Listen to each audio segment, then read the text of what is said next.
So எல்லாருமே சொல்கிற மாதிரி சார் வந்து வேறு மாதிரி நம்ம பார்க்குறோம் அப்படின்றது. ஸோ இப்போ நம்ம ஸ்னீக் பீக்கும் ட்ரெய்லர் டீசர்லாம் பார்க்கும்போது அப்படி தான் இருக்குது. ஸோ நல்ல நடிகர், நல்ல இயக்குனர் தாண்டி நல்ல மனிதர் அப்படின்றது தான் வந்து சசிசாரை பற்றி யார் சொன்னாலும் சொல்லக்கூடிய விஷயம். ஸோ அதுக்கு வந்து இதுக்கு முன்னாடி பேசினவங்க எல்லாருமே அதுக்கான மேற்கோளை காட்டி தான் நான் பேசணும்னு நினைக்கிறேன். ஸோ இதில் எல்லா விதமான எமோஷன்ஸையும் வந்து ஒரு புதுவிதமாக ஹேண்டில் பண்ணி சசிகுமார் 2.0 நமக்கு தெரிய போறாருன்றதுல எந்த சந்தேகமும் இல்லை. ஸோ அந்த என்டர்டைன்மெண்ட்காக நம்ம காத்திருக்கோம். அன்பை விதைக்கும் இந்த படத்தில் குடும்பத்தின் தலைவனா, இந்த டூரிஸ்ட் ஃபேமிலியோட குடும்பத்தின் தலைவனா சசி சார் வந்து நம்மளை பயங்கரமா என்டர்டைன் பண்ண போறாரு, நம்ம அழுக வைக்க போறாரு, சந்தோஷப்படுத்த போறாரு. திருமிகு சசிகுமார் அவர்களை அன்போடு பேச அழைக்கிறேன்.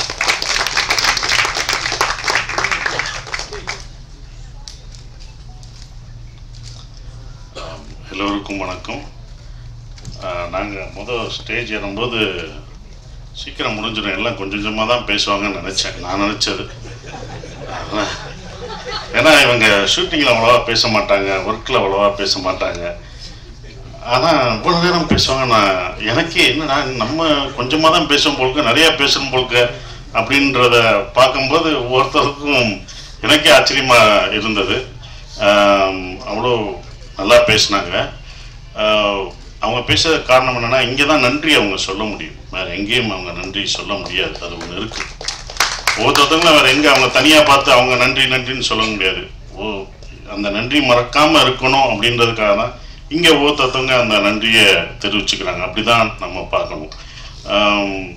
அந்த நன்றி வந்து வெற்றி பெற்ற பிறகும் அந்த நன்றியை நீ வந்து உன் தயாரிப்பாளருக்கு காமிக்கணும்னு நான் அந்த டைரக்டருக்கு நான் ஒரு அட்வைஸாக அதை சொல்லிக்கிறேன். அதுதான் நன்றி. நீ அது முடிஞ்ச பிறகு நீ என்ன நன்றி செலுத்துவியோ அதுதான். எல்லாம் படத்தை பற்றி சொன்னாங்க, இப்படி வரும் அப்படி வரும்ன்ற ஒரு விஷயம் சொன்னாங்க. நல்லா இருக்குது. அதெல்லாம் நம்பிக்கை தான், எல்லாருக்கும் இருக்கிற நம்பிக்கையில் தான் அவங்களும் அந்த நம்பிக்கையில், ப்ரொடியூசர் அந்த நம்பிக்கையை வச்சுருந்தாரு. அந்த நம்பிக்கை நிறைவேற்றிய டைரக்டருக்கு அவ்வளோ வாழ்த்து சொல்லும்போது இன்னும் சந்தோஷமாக இருக்குது. என்ன நினச்சி ஒரு ப்ரொடியூசர் தான் ஒரு படத்தை பார்த்துட்டு இது நல்லா இருக்குது எனக்கு திருப்தின்னு சொல்லணும். அது அவர் 100% சொன்னது எனக்கு சந்தோஷமாக இருக்குது. இருந்தாலும் நல்லா எழுதிட்டோம் அப்படின்னு ஒன்று இருக்கும்ல, நல்லா எழுதியிருக்கோம்டா சப்ஜெக்டு, ஆனால் என்ன ரிசல்ட் வருதுன்னு ஒரு பயம் இருக்கும்.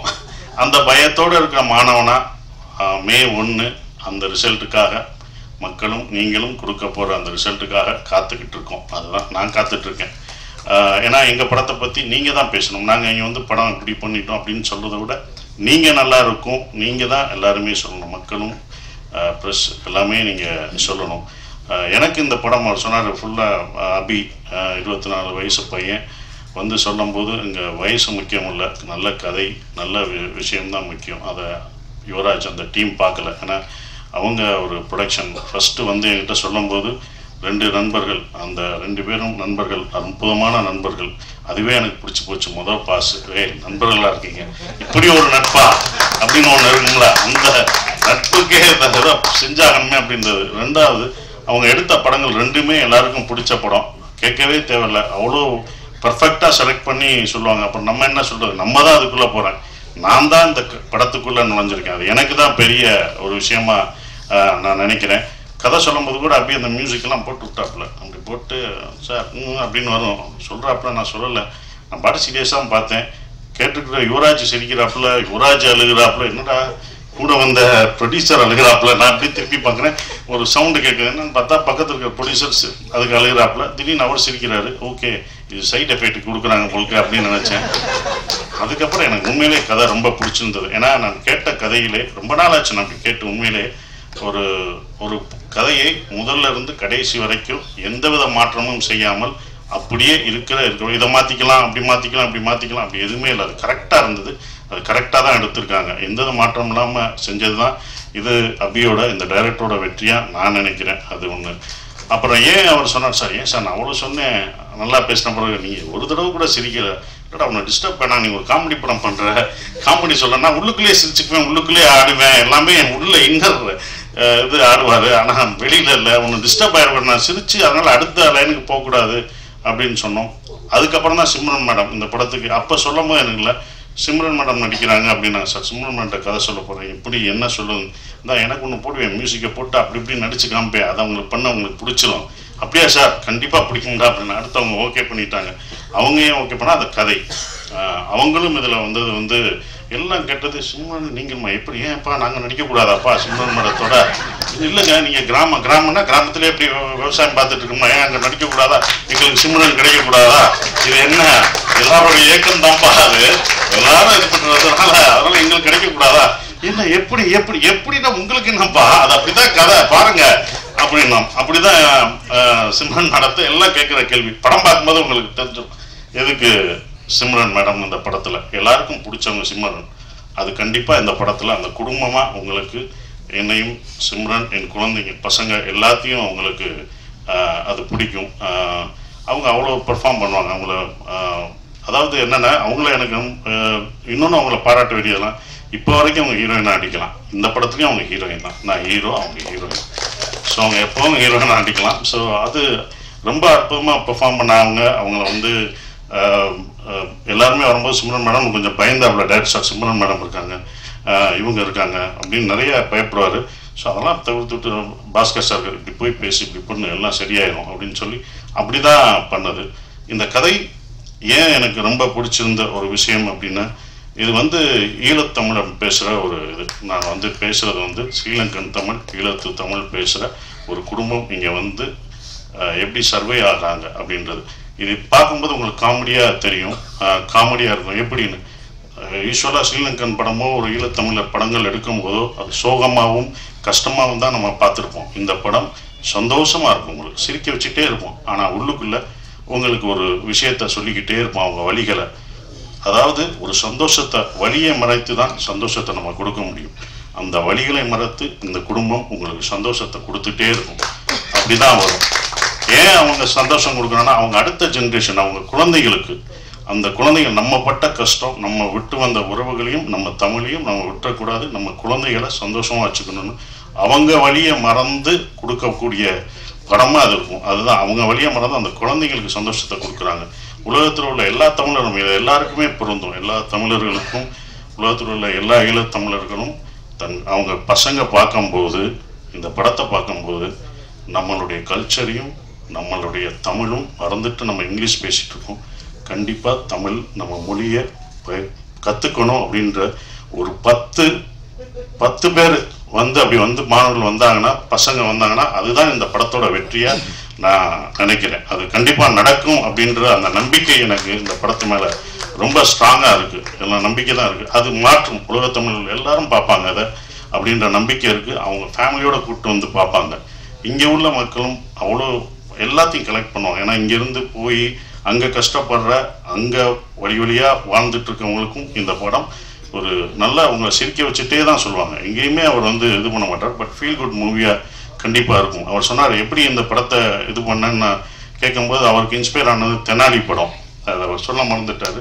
தெனாலி படத்தை நான் இன்ஸ்பயர் பண்ணி தான் சார் இதை நான் எடுத்தேன். இந்த படம் பார்க்கும்போது உங்களுக்கு தெனாலி மொழி படங்களை ஞாபகப்படுத்தும் நம்புகிறேன் நான். அது கண்டிப்பாக இருக்கும். அப்படிப்பட்ட ஒரு படம் இந்த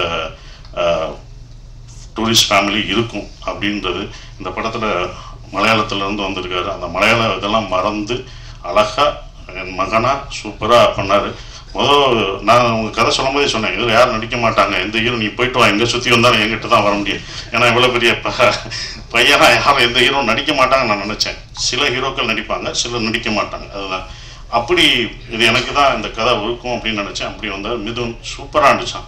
பெரிய டைலாகு நானும் அவனும் பேசுகிற ஒரு சீனு அதில் வந்து ரொம்ப அற்புதமாக நான் எதிர்பார்க்கவே இல்லை. இன்னைக்கு இவ்வளோ சீன் இருப்பட்டி என்னோட டைலாக் இருக்குது எப்படி பேசுவார் அப்படின்னு நினச்சேன்.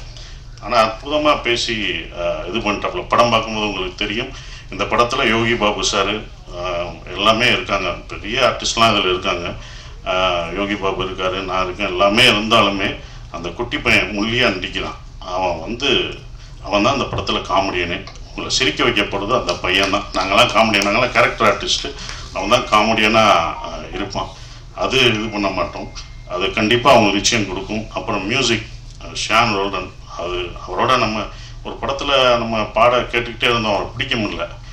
அது ஒரு படம் ஒரு பாட வருவார். நான் ரொம்ப பிஸியாக இருந்தார், பாட முடியாதுனாங்க. ஆனால் இந்த படத்தில் எனக்கு 2, 3 எத்தனை வாய்ஸ் கொடுத்துக்கிட்டே இருக்கார். இது பார்த்தா நம்ம அடுத்த படத்தில் ராஜ்மோகன் படத்துலையும் அவர் தான் மியூசிக். வா வா நீ அப்போ விட்டல, இப்போ நான் பிடிச்சிட்டேன் பாரு அப்படின்ற மாதிரி தான் இருந்தது. பட் ரொம்ப ஜாலியாக இருந்தது. நாங்கள் ப்ரொமோஷன் போடுறதெல்லாம் அவரும் நானும் அழகாக சேர்ந்து போயிட்டுருக்க ஒரு விஷயம். மோகன்ராஜ் எனக்கு ரொம்ப சந்தோஷமாக இருக்குது. ஈசனில் பண்ண மோகன்ராஜ் இந்த படத்தில் முழு பாடலும் எழுதியிருக்காரு. அடிக்கடி அவரை பாராட்டி சொல்லும் போதெல்லாம் எனக்கு நான் ஜெயித்த மாதிரியே அப்படி இருக்கும். அவரை பற்றி சொல்லும்போது சார் தேங்க்யூன்னு சொல்கிற மாதிரி மோகன்ராஜ் சார் அப்போவே அவர் நல்லா தெரிஞ்சிருக்குன்னு சொல்லி இதெல்லாம் எழுதியிருக்காரு, எனக்கெல்லாம் தெரியலங்க, இங்கே எந்த பாட்டு எழுதியிருக்காங்க, இந்த பாட்டு எழுதியிருக்கான்னு ஷாண்டல்னு சொல்லுவாங்க. தெரியுங்க அவர்கிட்ட நான் அப்போ இருந்து சொல்கிறேன், பின்னாடி உட்காருங்க, முன்னாடி உட்காருங்க, முன்னாடி உட்காருங்க. இன்னைக்கு முன்னாடி உட்காந்துருக்காரு. இப்போ தான் நீங்கள் எல்லாருக்கும் தெரியுங்க. இந்த முன்னுக்கு வர்றதுக்கு தான் இத்தனை வருஷம் நம்ம எழுதுறதுல யார் எழுதுன்னு தெரியாது, உங்கள் முகம் தெரியும். இப்போ உள்ள கவிஞர்கள்லாம் ஒரு பாட்டு எழுதிட்டு முகத்தை அப்படியே காமிச்சுக்கிறாங்க, ஆடுறாங்க. அதனால தான் இந்த படத்தில் ஆட விட்டுருக்கோம். அவரை வாங்க அப்படியே இருட்டுக்குள்ள போறாரு. ஏற்கனவே முகம் தெரியலன்னா உன்னை ஆட வைக்கிறோம் அப்படின்னு சொல்லிட்டு இருட்டில் தான் ஆடிடுவார். அப்பயும் கூட்டு வந்து இந்த படத்தில் ஆட வச்சிருக்கோம். ஸோ அவ்வளோ சிறப்பாக இந்த பாடல்கள் எழுதியிருக்காரு. ஆனால் ஒன்று சொல்லுவார் அடிக்கடி, எனக்கு ரொம்ப பிடிச்சிருந்த வரிகள்லாம் நிறைய எழுதியிருக்காரு.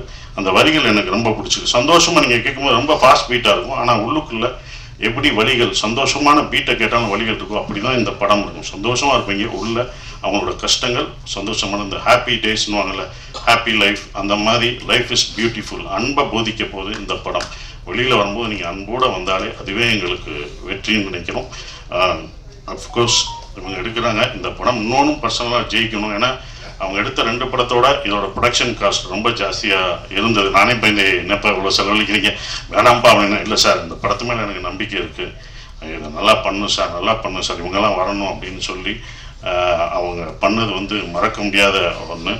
அவங்களுடைய நம்பிக்கைக்கு இந்த படம் வெற்றி பெற்று அவங்களுக்கு என்ன செலவழிச்சாங்களோ அந்த காசு வந்து கொடுத்துட்டாலே எனக்கு ரொம்ப ஒரு ப்ரொடியூசராக நான் சந்தோஷப்படுவேன். அது வரணும், அப்போ தான் அது நல்லா இருக்கும்னு நான் நினைக்கிறேன். மற்றபடி இதை நீங்கள் தேட்டரில் May 1 படம் ரிலீஸ் ஆகுது, நீங்கள் பாருங்கள். நானும் உங்களோட சேர்ந்து அதை ரசித்து பார்க்குறேன். மறந்துடாதீங்க, நீங்கள் தான் உங்களோட ஆதரவை தரணும். May 1 மறந்தாமல் பாருங்கள். Thank you sir. Super sir. So